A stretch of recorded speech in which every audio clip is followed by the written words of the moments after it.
అందరికీ నమస్కారం. సుపరిపాలన మొదలై నేటికి ఏడాది పూర్తి చేసుకోవడం జరిగింది. అదేవిధంగా రాక్షస పాలన నుంచి రాష్ట్రాన్ని, రాష్ట్ర ప్రజలే కాపాడినటువంటి రోజు ఇప్పటికీ ఏడాది పూర్తయింది. అవినీతి అక్రమాలతో 5 సంవత్సరాల పాటు రాష్ట్రం అల్లాడిపోయి, రాష్ట్ర ప్రజలు అల్లాడిపోయి, రాజధాని లేని రాష్ట్రంగా, పోలవరం ప్రాజెక్టు పూర్తి కాని రాష్ట్రంగా, వైజాగ్ స్టీల్ ప్లాంటు ప్రైవేటీకరణకు పాల్పడే విధంగా 5 సంవత్సరాల పాటు వైసీపీ పాలన కొనసాగింది.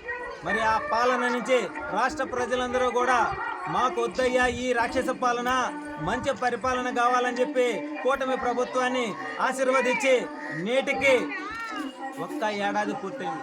ఈ ఏడాది కాలంలో ప్రజాప్రభుత్వం రాష్ట్రాన్ని, అప్పుల్లో ఉన్న ఆంధ్ర రాష్ట్రాన్ని అభివృద్ధి వైపు నడిపించి యువత భవిష్యత్తును బాగుపరిచే విధంగా, కంపెనీలను తీసుకువచ్చే విధంగా ఏదైతే ఇచ్చిన హామీలను ఒక్కొక్కటి నెరవేర్చుకుంటూ ఈ రాష్ట్రం అభివృద్ధి వైపు నడుస్తుంది. ఈ ఏడాది కాలంలోనే ఇది మంచి ప్రభుత్వం, ఇది అబ్బురుపరిచే విధంగా ఉంది అనేటువంటి ఒక చరిత్రను సృష్టించింది కూటమి ప్రభుత్వం. ఆంధ్ర రాష్ట్ర పరిపాలన ఈ ఒక్క సంవత్సరంలో దేశంలోనే ఒక ప్రత్యేకమైన రాష్ట్రంగా గుర్తింపు తెచ్చుకుంది ఈ ఆంధ్ర రాష్ట్రం. దానికి ప్రధాన కారణం కూటమిలో భాగంగా కేంద్రంలో నరేంద్ర మోడీ గారు, రాష్ట్రంలో 40 సంవత్సరాల అనుభవం కలిగినటువంటి చంద్రబాబు నాయుడు గారు ముఖ్యమంత్రిగా, డిప్యూటీ సీఎంగా మా అధినేత